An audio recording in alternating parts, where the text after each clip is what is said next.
right, good morning, everyone. If you take your seats, please.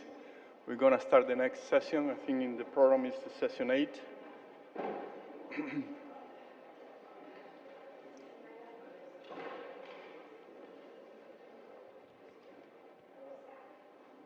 All right, so this session brings together an international panel of 3 renowned scientists, all long-time experts in the tau field.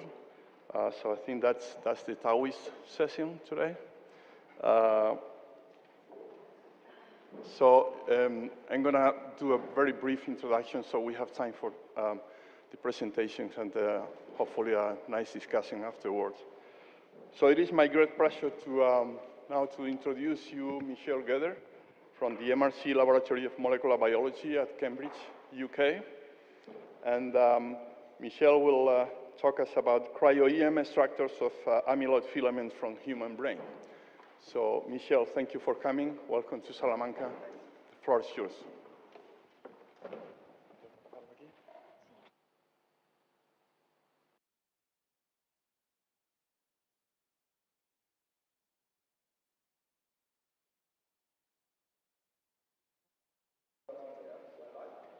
First one was when I was about 5 years old.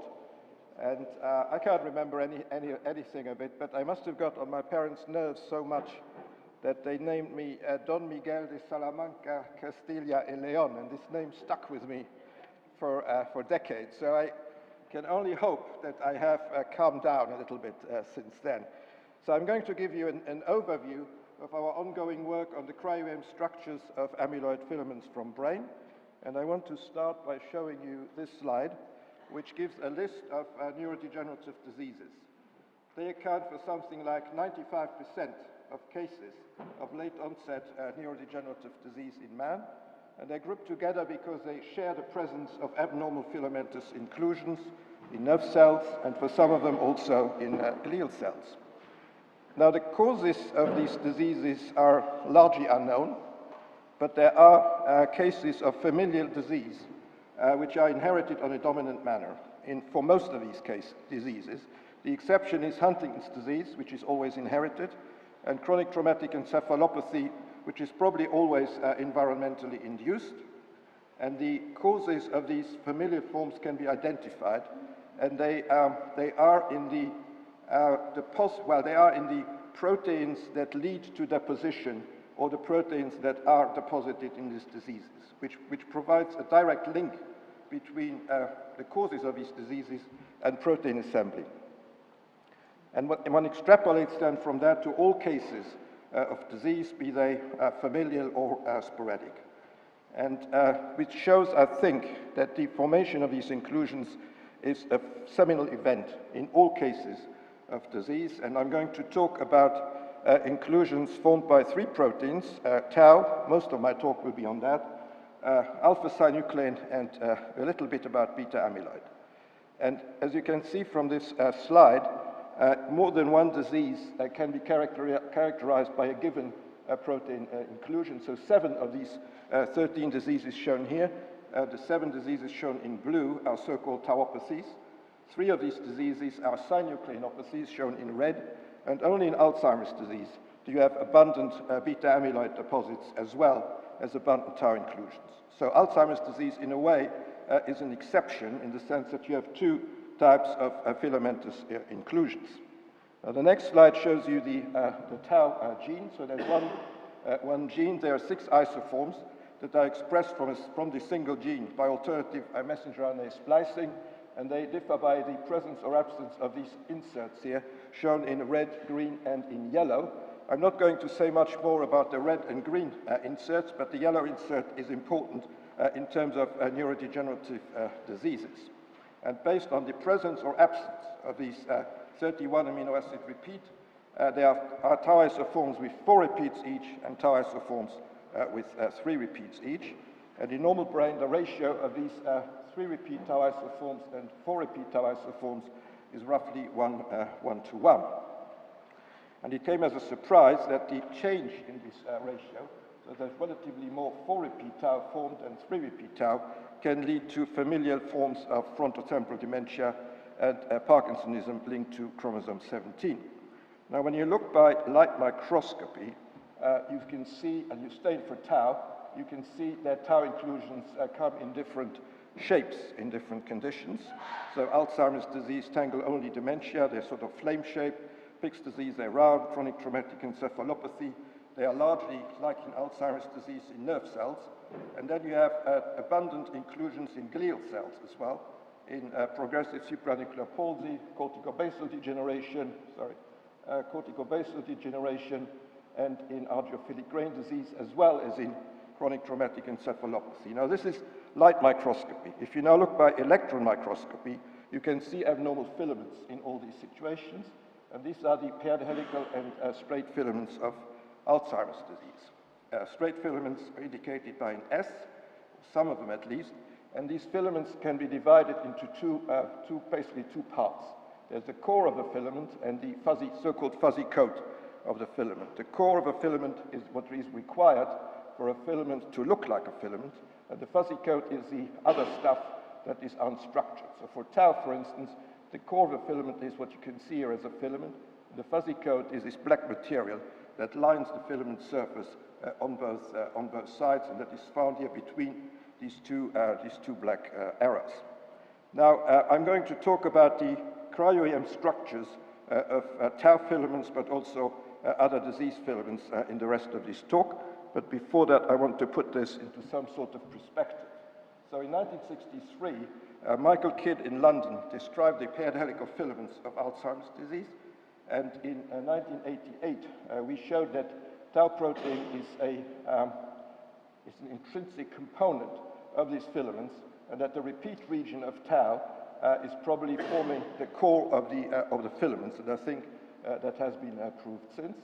In 1991, Tony Crowther in Cambridge showed that the paired helical filament is made of two identical C-shaped protofilaments that are formed sort of back to back here. The resolution of the technique at the time was 20 angstroms, which was not enough to see individual amino acids. And in 2017, we showed by Cryo-EM the high-resolution structure of these filaments. So they are indeed two C-shaped protofilaments back to back, but now we can see individual amino acids in these structures. And the paired helical filaments, shown here, make up 80% of the filaments. Straight filaments about 20%. And they go from residues 273 or 304 to 380. They are the same protofilaments, both of these, in these structures. The differences between them come through the way these protofilaments are arranged. So they're arranged in different ways, which gives rise to two different types of filaments. We call these also ultrastructural polymorphs. The next slide shows you the Alzheimer fold. This is now the single protofilament, so it's made of 8 beta strands, which give rise to 2 antiparallel beta sheets. And then there are, so this accounts for 5 of these 8 beta strands. And then you have beta 4, beta 5, beta 6, which form a so-called beta helix. And I think this is still the only known sort of molecule or structure where you have beta sheets and beta helix within the same molecule.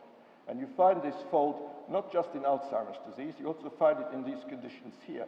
Posterior cortical atrophy is a subtype of Alzheimer's disease, so that's not too surprising. But you also find it in familial British dementia, familial Danish dementia, and as shown by Hallinan et al. In some prion protein amyloidosis. So it suggests that whenever you have extracellular deposits, you form the Alzheimer fold if you have tau inclusions intracellularly. But one also finds them in primary age-related tauopathy, which by definition has no extracellular deposits. So it must mean that this fold is able to form independently of extracellular deposits, but perhaps over time these extracellular deposits can influence the number of Alzheimer tau fold structures, for instance, stabilizing the tau fold or whatever. The next slide shows you where in the tau sequence this is. So these Alzheimer fold encompasses the whole of third repeat, the whole of the fourth repeat, and something like 12 amino acids after the fourth repeat. It also has some sequences from the ends of repeats 1 and 2, which explains all 6 tau isoforms being present in the Alzheimer fold, and it may be that there are additional amino acids at the N-terminus here, which we cannot resolve yet. So the N-terminus is not entirely sure, but it's clear that it encompasses all of these. And in fact, all the cryo-EM structures of tau filaments we've determined so far, and I'll come to that in a minute, they all have this region here in the core, and some of them have additional parts as well. Now, if you look at different tau diseases, as I showed beginning, it's not all Alzheimer's disease, you can divide them into three categories based on the tau isoforms in the inclusions. There are those here shown with all 6 tau isoforms in the inclusions. Pick's disease has only 3 repeat tau, and these conditions here have only 4 repeat tau in the filamentous inclusions. And using Cryo-EM, which we've done, determined the structures of tau filaments from all these conditions so far, one can subdivide them further, which sort of complements neuropathology and clinical description and allows for the identification of new disease entities. And this is sort of summarized here as far as it goes. We're still working on more of these conditions, but you can see here they're sort of subdivided all 6 tau isoforms, 3 repeat tau, 4 repeat tau, but you then can subdivide them further. So you have Alzheimer's disease, familial British dementia, familial Danish dementia. Part is primary age-related tauopathy. They're all the same. You have chronic traumatic encephalopathy, which is different from the Alzheimer fold, but has all 6 tau isoforms. You have Pick's disease, which is very different, only 3 repeat tau in the inclusions. And then here you can divide these into 2 broad categories, one comprising corticobasal degeneration, argiophilic grain disease, and these intronic mutations here in the tau gene, and age-related tau astrogliopathy, which are 4-layered, so there are 4 layers in these structures.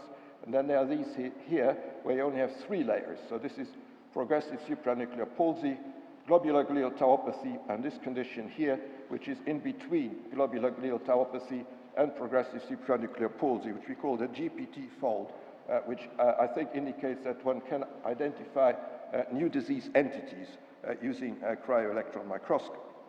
And we are working on additional diseases, like, for instance, the Guam Parkinsonism dementia complex and various other conditions that are similar to this type here.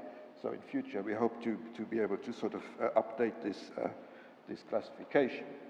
Now, what do we mean by a conformer of assembled tau? So we believe that this work shows that, for instance, in Alzheimer's disease and Pick's disease, you have 2 different conformers of assembled tau, which I think proves that there can be different conformers of assembled tau, but a conformer we would define as having a specific structure of the ordered filament core. So often in the literature you find papers where people say that they, through indirect means, have identified different folds of assembled tau, but often this work is consistent with the idea of having just different amounts of one particular fold.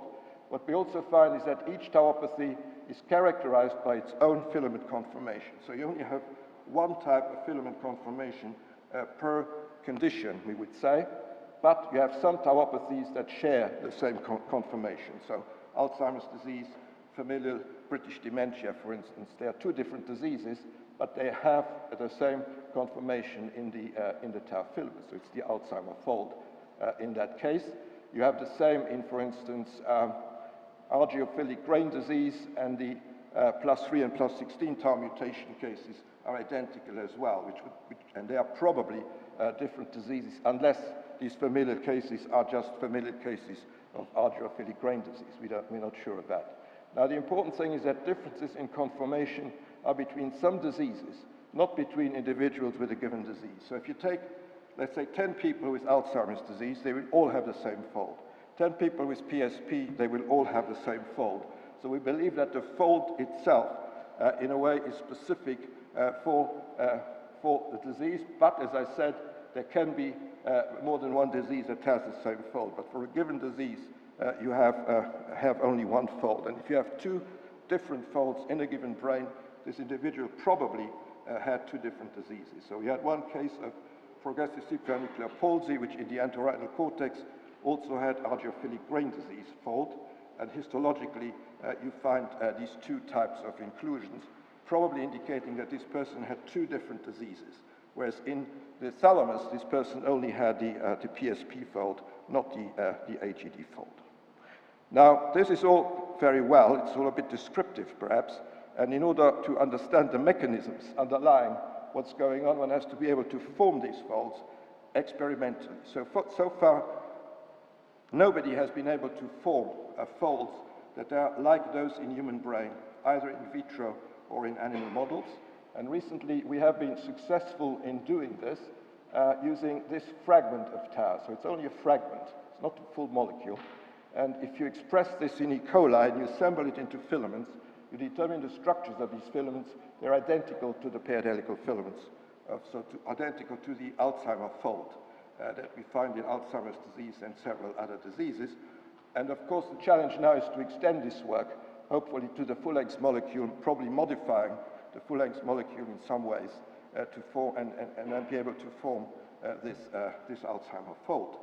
Now, interestingly, and sort of to our surprise, when Sophia Löwestam, PhD student who is doing this work, when she just added 200 millimolar sodium chloride to the incubation reaction in vitro, the Alzheimer fold turned into the chronic traumatic encephalopathy type 2 fold. So which suggests that perhaps some quite subtle differences inside cells could influence the particular fold. Of course, 200 millimolar sodium chloride is a high concentration, and it's not what you would find normally in a cell. So this is as far as the tau work we're doing. Now, in principle, what we're doing for tau, you could do for other proteins as well that assemble into amyloid filaments. So I just want to show one example, which is alpha-synuclein, which we published 2 years ago, which is a multiple system atrophy fold, or MSA fold. We find two types of filaments, and here, differently from Alzheimer's disease, each filament is made of two different protofilaments. So here we have 4 different protofilaments, whereas in Alzheimer's disease we had only one. And you can see a non-proteinaceous density here in orange between the two protofilaments. And non-proteinaceous densities we find in many of these conditions. We don't know the identities of any of them at this point from brain, but their presence may be important in terms of the formation of these filaments. Now, MSA is one of 3 major synucleinopathies, the others being Parkinson's disease and dementia with Lewy bodies, and in a way, it is the least common of the 3. So we're in the process of determining the Cryo-EM structures of alpha-synuclein filaments from Parkinson's disease and dementia with Lewy bodies. This is from the dementia with Lewy body brain.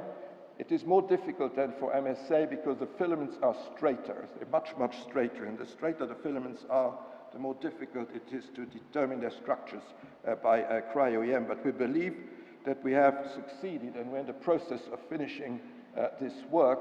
And it shows, I think, that the alpha-synuclein fold is completely different between Parkinson's disease, dementia with Lewy bodies, and multiple system atrophy.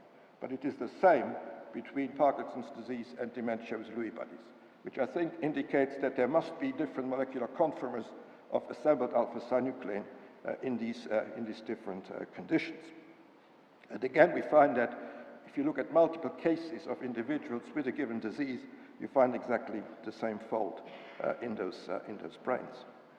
And earlier this year, we published this work here, which are the cryo-EM structures of A-beta 42 filaments from Alzheimer's disease brain and a number of other conditions. And here we now find 2 different types, which we call type 1 and type 2. And this type 1 is very prevalent in sporadic Alzheimer's disease. This type 2 is also, is also prevalent and very prevalent in familial forms of Alzheimer's disease, but the difference between the 2 is not absolute. It's relative, and the N number is so far very small, so we don't really understand why in some conditions you get type 1 and in other conditions you get type 2. And I just want to finish with a few slides showing this work here, which is more recent, which has to do with these transmembrane protein 106B filaments. So these were filaments that we find in many, many different diseases. So everything I've shown so far is sort of specific to a given class of disease, whereas these we find across the board. So you find them in Alzheimer's disease, Parkinson's disease, dementia with Lewy bodies, you find them in progressive supranuclear palsy, in sporadic diseases, in inherited diseases. These filaments had not been known before. And I think it shows that using Cryo-EM, you can actually identify new filament types. And so this is a transmembrane protein of 274 amino acids. And the filament folds, and we find 3 different folds, always comprise residues 120 to residue 254. So it would require cleavage between 119 and 120 to get this fold. These filaments are extremely stable. They're much more stable than alpha-synuclein and tau filaments. The relevance of these filaments for neurodegenerative disease at the moment is unclear. And I think an important question for us for the future is to be able to say why they're either relevant or not so relevant for neurodegenerative disease, because they are amyloid filaments, and they are very stable, and they are, found in a variety of different diseases. So in a way, they should play an important sort of pathogenic role in these diseases if we can extrapolate from our work on tau and alpha-synuclein. But there may be differences between these types of filaments and the others. For instance, these types of filaments, it's not sure yet, but it's possible that they may not have a fuzzy coat, whereas the other filaments always have a fuzzy coat. And the toxic properties of the filaments and the events downstream of the filaments may have something to do with the presence of a fuzzy coat, perhaps not so much with the exact structure or so of the filament core. The next slide shows you the AlphaFold prediction of this protein. So this is a normal protein, right? As I said, it's 274 amino acids in length. It is believed to be a transmembrane lysosomal protein, and it has a cytoplasmic domain, which is this one here, which is unstructured probably. Then you have the transmembrane helix here, and you have a sort of immunoglobulin-like sandwich inside the lysosomes. And it is almost all of this that assembles into filaments. So you would require cleavage at residue 120 of this protein, and then the filament fold extends to 254. The question is whether the last 20 amino acids or so form a fuzzy coat, or one requires a second cleavage. That's not known at this point in time. The deposits we find are probably not intralysosomal, as I show in the slide after next. So it probably would require, one believes, breakage of lysosomes and then accumulation of these filaments in the cytoplasm of these cells. This shows you a Western blot using an antibody that we made against residues 239 to 250 of this TMEM106B, which in these conditions probably visualizes the filaments. And the important thing here is that we looked at, these are control individuals. They don't have a disease, or at least not a clinical disease, between the ages of 20 and 101. And you can see that you form this 29 kilodalton band as a function of age. So you never see it in these young people. In these young people, you never see TMEM106B filaments either, whereas in some of these in all of these old people, and in some of them, we determine the structures of the filaments. You see these filaments I showed you before. So we believe that this may form in an age-dependent manner, probably irrespective of the presence of a disease, but it might lead or predispose or contribute to formation of one of these diseases, because the diseases are age-related in nature. And this is my last data slide. So it shows the immunohistochemical staining on brains from here 20-year-old, and I think here an 87-year-old individual. This one had no TMEM filaments, this one had, and we determined the structures of those, and you can see that you get no staining here, and you get sort of strong staining here. This is just a higher magnification of these 3 panels here, but you can also see that the staining here does not look lysosomal in nature. And this is my last slide, to thank my colleagues and collaborators at the MRC Laboratory of Molecular Biology. In particular, I want to thank Jules Scheres, with whose group all the Cryo-EM work was done in collaboration with, and I thank you for your attention. Thank you.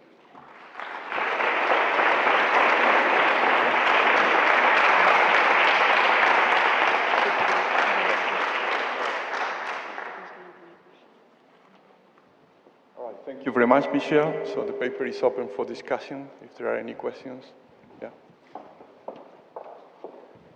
Thank you very much for a fantastic presentation. I would like to ask you about the different phenotypic variants of in Alzheimer's disease of the different tau distribution, the hippocampal sparing and the limbic predominant, whether you find different conformers of tau that may explain or correlate with this phenotypic observation. Yes, so we haven't really looked specifically at these types, but we looked at Alzheimer's disease and we looked at posterior cortical atrophy. So in posterior cortical atrophy, we looked in the occipital cortex and in the frontal cortex. In Alzheimer's disease, we looked in the frontal cortex, but we also looked, for instance, in other areas. In clinical Alzheimer's disease, we always find the same fold. We've also looked in entorhinal cortex of something that would be labeled as Braak stage 2. So these people had no symptoms, but one believes they were possibly on the way to getting Alzheimer's disease. And again, the fold was the same. So I would have thought that the fold forms initially, very early on, and you would find the same fold in all these Alzheimer types, I'm pretty sure. Yes, here. Absolutely impressive. So I have a question, a very naive question. So all cells in the brain have tau isoforms. So right. Why there are only neurofibrillary tangles in neurons and not in glial cells, for instance? Yes. So if you look in a normal brain, well, we've done this a long time ago, but if you look by in situ hybridization to look for messenger RNA for tau, you find it, we only ever found it in neurons. We didn't find it in glial cells to any, I mean, it may be a level of sensitivity of the technique, there may be low levels, I don't know, but we didn't see it. But, you know, in the disease, some of the diseases, you have abundant tau inclusions in glial cells. Now, why, in like PSP and CBD, for instance, why that is, I don't know. It could be that they come from neurons and they're taken up or something, and then you have very low levels of tau in glial cells, and it's enough to seed aggregation. I don't know. The other question is whether in neurons you find, probably in the vast majority of neurons, you find all 6 tau isoforms, which begs the question, why are there diseases where you only have one tau, let's say Pick's disease, you only have 3 repeat tau in the inclusions? The answer to that is I don't know. But then, you know, it depends a bit on the first event, right? The first cells that develop this fold. Because I think once you have the fold formed, it's formed, and you can have through seeded aggregation, you can sort of replicate this fold millions of times, irrespective of the tau isoform composition of the cells that the fold moves to. So it could be that there are some cells in the brain that only have 3 repeat tau. I mean, there are 100 billion nerve cells in the brain. Maybe there are some that only have 3 repeat tau. Or it could be that something goes wrong in some cells in the sense that only 3 repeat tau assembles or 3 repeat tau predominates. But what is also clear is that the tau, so the Alzheimer fold, which has all 6 tau isoforms, is by far the predominant fold. So what you find as a function of normal aging, for instance, you know, this Braak staging and all of that, is always the Alzheimer fold. It's never the PSP or the Pick's disease fold. So, but why you found some in some conditions that only have 3 or 4 repeat tau at the present, we don't know. All right, thank you very much, Michel. Very exciting. And